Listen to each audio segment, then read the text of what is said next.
इंसाफ express Bihar में आपका स्वागत है। हमारे साथ the Bahujan society of India के राष्ट्रीय अध्यक्ष पीके आज़ाद भारतीय जी हैं।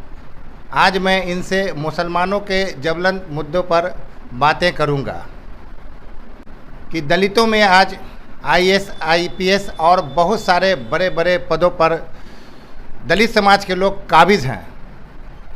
क्या मुसलमानों में भी इस तरह के पद पर लोग काबिज हैं या नहीं? मैं पीके आज़ाद भारतीय जी से इस पर चर्चा करूंगा। सबसे पहले आपका इंसाफ एक्सप्रेस बिहार में स्वागत है। आपको भी मेरे तरफ से जय भीम, जय भारत, और इंसाफ एक्सप्रेस के सभी दर्शकों को मेरे तरफ से जय भीम, जय भारत। मुस्लिम समाज का विकास कितना हुआ, इस पर आपका जो कहना है, तो मैं तो ये मानता हूँ कि भारत में जो दलित समाज है और भारत में जो मुस्लिम समाज है, अगर मुस्लिम समाज का इतिहास को देखा जाए तो मेरे समझ से हम जहाँ तक अध्ययन कर चुके हैं, 95% जो मुसलमान समाज है वह दलित समाज का ही कन्वर्टेड समाज है। यानी दलित समाज और मुस्लिम समाज का जो ब्लड का रिलेशन है, ये दावे के साथ कह सकता हूँ। और आप इतिहास को आप खंगालेंगे तो आप निश्चित तौर पर पाएंगे कि जब देश के अंदर, जब आपका जो है इस देश भारत का इतिहास है क्या, ये गुलामों का देश रहा है। भारत तो कभी आर्यों का आक्रमण हुआ, भारत में कभी मुग़लों का हुआ, भारत में कभी डच का हुआ, फ्रांसीस का हुआ, अंग्रेज़ का हुआ, तमाम विभिन्न आक्रमणकारी भारत पर आए। और आने के बाद भारत का मूल संस्कृति जो आपको समझिए कि मिश्रित हो गया। तो जो लोग यहाँ पर, जो खासकर जो हिंदू समाज जो था, जिसको हिंदू समाज तो बहुत बाद में बना। आप जानते हैं कि 4 वेद, 18 पुराण, 108 उपनिषद में हिंदू शब्द कहीं भी नहीं है। ये हिंदू शब्द जो है मुग़लों को दिया हुआ एक गाली शब्द को माना जाता है। और मैं नहीं कह रहा हूँ, खुद एक ब्राह्मण, भारत का एक सबसे विद्वान ब्राह्मण स्वामी दयानंद सरस्वती इस बात को कहते हैं कि हिंदू शब्द जो मुग़लों को दी गई गाली है। और इसलिए उन्होंने आर्य समाज का स्थापना किया, लेकिन हिंदू समाज का स्थापना नहीं किया। और हिंदू समाज का जब स्थापना हुआ, कुछ जो है लोगों ने किया, और ब्राह्मणों ने जो ब्राह्मण धर्म का स्थापना किया तो 4 वर्णों व्यवस्था बनाया, ब्राह्मण, क्षत्रिय, वैश्य और शूद्र। और शूद्र में जो खासकर जो अछूत जातियाँ हैं, वही जातियाँ आज के दलित है। और वही अछूत जातियाँ ही कहीं ना कहीं जा करके आपको धर्म परिवर्तन किया।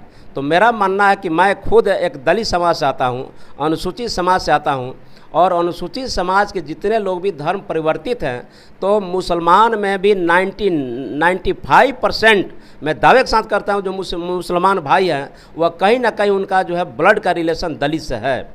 इसलिए आज दलितों के साथ जो है भारत के संविधान में अनुसूचित जाति के लिए आर्टिकल 341, अनुसूचित जनजाति के लिए 342 और आर्टिकल 340 ओबीसी समाज के लिए बना है।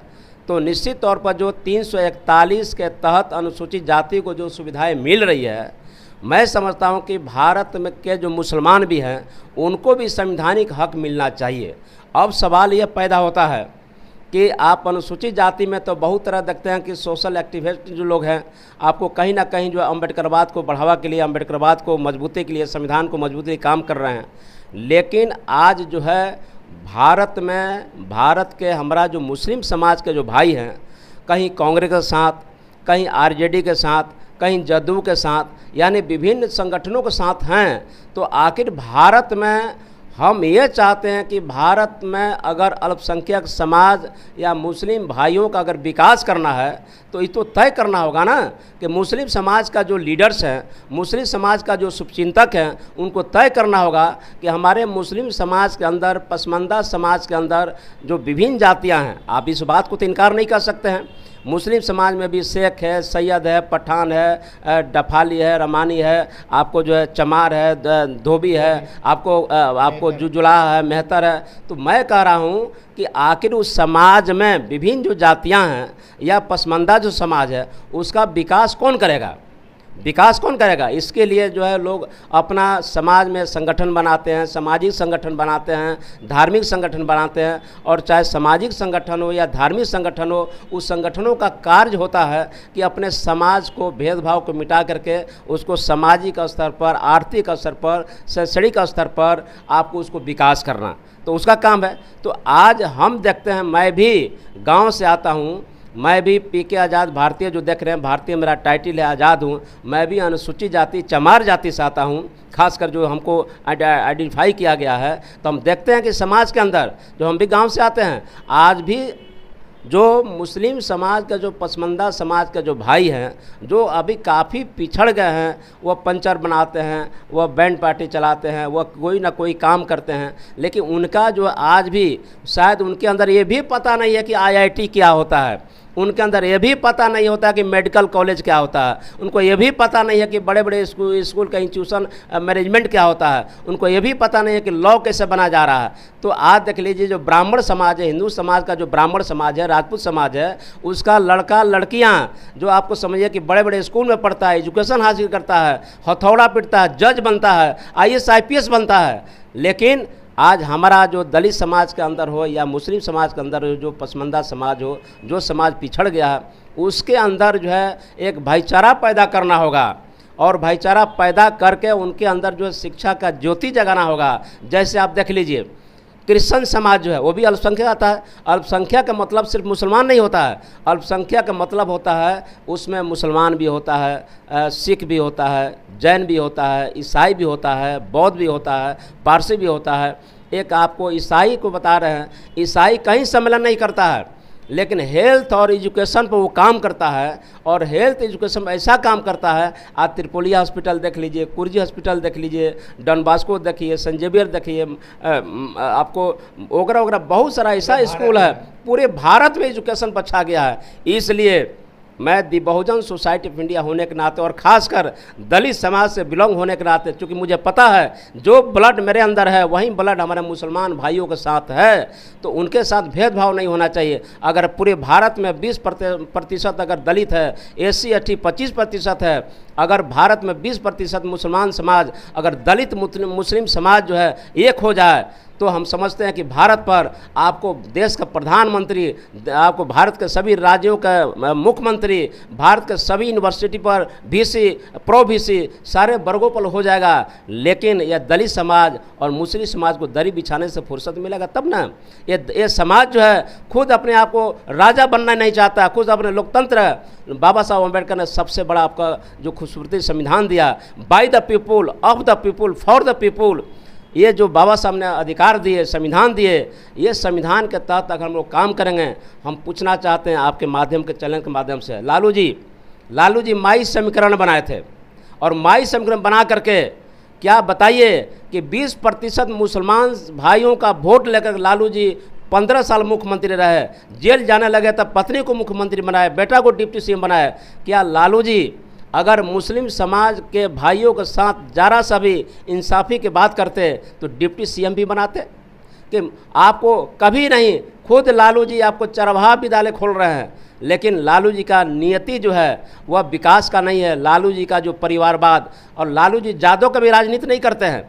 लालू जी अगर जादव का राजनीति करते तो मुख्यमंत्री के लिए कोई पढ़ा लिखा जोग आदमी को जादव को बनाते। लालू जी तो परिवार की राजनीति करते हैं, जादव की कहाँ करते हैं। इसलिए मास लेवल पर जो जादव, जो पढ़ा लिखा जादव है, लालू जी हेड करते हैं। इसलिए मैं कह रहा हूँ, खासकर मैं दलित समाज के होने के नाते, हम आपके चैनल के माध्यम से आप जो मुद्दा उठाएं उसके बहुत बहुत धन्यवाद आपको देना चाहते हैं कि दलित समाज का ब्लड का रिश्ता है मुस्लिम भाइयों के साथ। अगर दलित मुस्लिम सही माने में अगर अम्बेडकरवादी हो जाए, अम्बेडकर के औलाद हो जाए, अम्बेडकर के विचारों को अपना ले, तो मैं समझता हूँ यह मुस्लिम समाज बैगन का डगरा नहीं है कि तुम जो जहाँ चाहोगे वहाँ कर दोगे। मुस्लिम समाज को खुद आपको अपना को समझना पड़ेगा। आज देख लीजिए बिहार में कोई दलित नेता है? रामविलास पासवान को दलित नेता समझते हैं? रामविलास, उनका बेटा चिराग पासवान दलित नेता है? आपको जीतन मांझी दलित नेता है? यह नहीं है। आपको यहाँ पर देख लीजिए, दलित नेता कभी भी बाबा साहब अम्बेडकर का विचारों का कोई बेटा होता ना, तो कभी भारतीय जनता पार्टी से हाथ नहीं मिलाता। इस देश में बाबा साहब डॉक्टर अम्बेडकर को भारत रत्न कांग्रेस ने नहीं दिया। बाबा साहब अम्बेडकर को जो है कांग्रेस के बाबा साहब अम्बेडकर जो विचारधारा चला रहे थे, सामाजिक परिवर्तन आर्थिक मुक्ति का आंदोलन, सामाजिक परिवर्तन आर्थिक मुक्ति का आंदोलन, social change and economical equality, इससे भारत में दो सबसे बड़ा घटना हो गया। 1925 में वामपंथ आया और कहा कि धन धरती बट कर रहेगी, धन बटा ना धरती बटा। और आप देख लीजिए कौन आपको जो CPI हो, CPIM हो, CPIML हो, उसका शीर्ष पर कौन बैठा हुआ है? ज्योति बसु रहे। क्या ज्योति बसु वहाँ पर कभी कोई दलित का CM चेहरा बना? उसी तरह से RSS जो 1925 में जो RSS आया, कहा कि ये अम्बेडकर किस छुआछूत की बात करते हो, और RSS कहा कि अब भूजा मिला करके एक साथ फेंट दिया, खाया। लेकिन बाबा साहब कहा कि जब तक बेटी रोटी नहीं होगा तब तक जो है ये भूजा खाने से सामाजिक परिवर्तन नहीं हो सकता है। तो बाबा साहब अम्बेडकर का 1925 में उनका दो आंदोलन को रौंद दिया गया, ख़त्म कर दिया गया। हमारे दलित समाज, मुस्लिम समाज ये तो समझता नहीं है, पढ़ता नहीं है, अध्ययन नहीं करता है। एक बहुजन नायक मानवर श्री कांशीराम साहब आए, जिन्होंने एक नारा दिया था, ऐ दलित मुस्लिम करो विचार, अब न सहेंगे अत्याचार। अगर दलित मुस्लिम एक हो गया, अत्याचार के खिलाफ खड़ा हो गया, मैं समझता हूँ लालू क्या है, नीतीश क्या है, अरे भाजपा क्या है। आज मुसलमान जो 20% मुसलमान होते हुए भी भाजपा को खंड खंड कर दिया RSS ने। मैं कहता हूँ कि पूरे देश में अगर मुसलमान भाई और आपको दलित भाई, खासकर उनका ब्लड का रिश्ता है और वो साथ हो गया है, तो मैं समझता हूँ RSS क्या, भाजपा क्या, ये निस्ताबुद्ध हो जाएगा। और भारत के राजनीति पर भारतीय लोकतंत्र का 4 स्तंभ है, चाहे वो न्यायपालिका हो, कार्यपालिका हो, विधायिका हो, पत्रकारिता हो, सारे क्षेत्रों पर वो दलित मुसलमानों का एक दबदबा हो जाएगा, एक प्रभुत्व हो जाएगा और शासन हो जाएगा। इसलिए आपके चैनल के माध्यम से कहना चाहते हैं आपको, राहत भाई, आप अपने समाज में, मुस्लिम समाज में, हम समझते हैं कि आपके चैनल के माध्यम से हम आह्वान करना चाहते हैं, निवेदन करना चाहते हैं, ए मुस्लिम समाज के भाइयों, आपके समाज के अंदर 20% जो समाज है, उस समाज के अंदर हमको रिसर्च करना होगा। सामाजिक स्तर हो या शैक्षणिक स्तर हो या आपको आर्थिक स्तर हो, जो कमज़ोर है, एक मिनिमम प्रोग्राम बनाइए कि हमारे बच्चों को किस तरह से हम आपकी एजुकेशन में आगे ले जाएं, किस तरह से उस बच्चों को कलम पकड़वाएं, उस बच्चों को, अरे अब्दुल कलाम आज़ाद, आपको APJ अब्दुल कलाम को कौन नहीं जानता है। मैं कहता हूँ जिस तरह से बाबा साहब अम्बेडकर पैदा लिए दलित समाज में, उसी तरह से जिस तरह से मुस्लिम कौम में अगर आपको डॉक्टर APJ अब्दुल कलाम पैदा लिए, इस देश में अम्बेडकर पैदा होने की ज़रूरत है, अब्दुल कलाम पैदा होने की ज़रूरत है। और दोनों मिसाल है कि और दलित और मुस्लिम में अब्दुल कलाम और बाबा साहब अम्बेडकर जैसे महापुरुष पैदा लिए हैं। इनसे प्रेरणा लेकर के दलित मुस्लिम को आपको एकीकृत होकर के, एकजुट होकर के दलित मुस्लिम आपको एक विचार करें कि अब हम अत्याचार नहीं सहेंगे, एक होंगे और देश के सत्ता पर काबिज होंगे। और RSS का हम लोग डरने से नहीं है, BJP से डरने की जरूरत नहीं है, लेकिन हम इसलिए डर पा रहे हैं कि हम दलित मुस्लिम अपनी ताकत को नहीं समझ पा रहे हैं। अगर दलित मुस्लिम अपने ताकत यदि समझ जाएंगे, अपनी हैसियत को समझ जाएंगे, तो उस दिन हमारे साथ अगर बाबा साहब का संविधान है, हमारे साथ बाबा साहब हैं, तो कौन माई के लाल है संविधान। जिस दिन संविधान को कोई बदलने की बात करेगा, उस दिन देश के अंदर गृह युद्ध होगा। हम आपके चैनल के माध्यम से बताना चाहते हैं, अरे RSS BJP के लोग, तुमको जेल में डालना, जेल में डालो। याद रखो 40%, 45%, 25% SC ST है और 20% मुस्लिम समाज है, 45% हो जाता है। और 45% समाज का रहते हुए भी तुम्हारा बाप का औकात नहीं है, तुम्हारा बाप का औकात नहीं है कि संविधान को बदल दोगे। जिस दिन संविधान को बदलोगे, उस दिन इस चैनल के माध्यम से हम बताना चाहते हैं, इस देश का मुसलमान और देश का आपको दलित SC ST समाज आपको खून के नदियाँ बहा देगा, संविधान को कभी झुकने नहीं देगा। लेकिन हम सभी को भी एक कर्तव्य बनता है कि दलित मुस्लिम समाज में जा कर के एक समाज के अंदर जो एजुकेशन पैदा करें, जागृति पैदा करें। हम जागृति पैदा नहीं करते हैं, जिसका जीता जाता उदाहरण है कि भारतीय जनता पार्टी जो 20% मुसलमानों को होते हुए भी एक MP का टिकट नहीं देता है और जिता लेता है। इसका कारण क्या है? लेकिन हम दलित मुस्लिम एक नहीं हो रहे हैं, इसलिए वो जीत रहा है। आप लालू यादव जी, माई समीकरण, लालू यादव जी शीतला माई के दर्शन करते हैं, उनका बेटा जो है आपको तेज प्रताप जो रोज राधे राधे करता है। क्या RSS क्या? RSS हिंदू राष्ट्र बनाना चाहती है, RSS हिंदुत्व कायम करना चाहती है। तो जो RSS करना चाहती है वही काम तो लालू जी करते हैं, वही काम तो आपको तेजस्वी यादव करते हैं, वही तेज प्रताप करते हैं। तो व्हाट डिफरेंस बिटवीन आरएसएस और थॉट ऑफ लालू यादव या आपको तेजस्वी यादव। लेकिन मैं दावे के साथ करता हूँ आपके चैनल से कि मेरे जैसे लोग, हम लोग जैसे लोग, बाबा साहब अम्बेडकर को मानने वाले लोग, मानवर श्री कांसी राम साहब को मानने वाले लोग, ज्योतिबा फुले को मानने वाले लोग, शेख फतिमा को मानने वाले लोग, हम लोग अम्बेडकरवादी हैं। और अम्बेडकरवादी कभी भी इस देश में मर जाएगा, मिट जाएगा, हिंदू राष्ट्र बनने नहीं देगा। ये धर्मनिरपेक्ष राष्ट्र था, है और आने वाला दिनों में धर्मनिरपेक्ष राष्ट्र रहेगा। धर्मनिरपेक्ष राष्ट्र रहेगा। संविधान बाबा साहब जब तक उनका संविधान है तब तक हम लोग SC ST OBC समाज के उनके वंशज हैं। इस संविधान को बदलने नहीं देंगे, हिंदू राष्ट्र कभी होने नहीं देंगे। बाबा साहब खुद कहें कि हिंदू राष्ट्र बनने नहीं देना, यह हिंदू राष्ट्र बनने के लिए कभी नहीं होगा। लेकिन आपके चैनल के माध्यम से सिर्फ इतना ही कहेंगे कि हम दलित और मुस्लिम समाज के लोग अपने अपने समाज में हम मिल कर काम करें और नज़दीकियाँ पैदा करें। और नज़दीकियाँ इसलिए नहीं हो पा रहा है कि हमारे RSS जो है भड़काता है दलित समाज को कि तुम्हारा जो दुश्मन है मुस्लिम समाज। हम आपसे पूछना चाहते हैं, रिजर्वेशन का खिलाफ कोई मुसलमान किया? रिजर्वेशन के खिलाफ कोई मुसलमान नहीं किया। बाबा साहब अम्बेडकर का खिलाफ कोई मुसलमान किया? नहीं किया। शेख फतिमा, आपको जो सबसे बड़ा आपको माता सावित्रीबाई फुले के शान देने वाला शेख फतिमा, क्या कभी खिलाफ की? अगर पहला स्कूल खोलने वाला ज्योतिबा फुले, उनका जो ज़मीन देने वाला, उनको मकान देने वाला कोई मुसलमान था, तो बाबा साहब को भी उस जगह पर पहुँचवाना मुसलमान था। मुसलमान कभी भी SC ST समाज का विरोधी नहीं है। मुसलमान समाज कभी भी रिजर्वेशन का विरोधी नहीं है। लेकिन RSS जो रिसर्च करता है ना, काम करता है, हम आपके चैनल के माध्यम से बताना चाहते हैं। थोड़ा सा लंबी हो रही है, आप बताइए। जो मेहतर समाज है, वाल्मीकि समाज, वो कहता है कि हम वाल्मीकि के वंशज हैं। यह वाल्मीकि खुद लिखते हैं आपको जो वाल्मीकि रामायण में कि वाल्मीकि ब्राह्मण थे। वाल्मीकि ब्राह्मण थे, शूद्र नहीं थे। तो जो शूद्र को पढ़ने का अधिकार नहीं था, वो वाल्मीकि रामायण कैसे लिखेगा?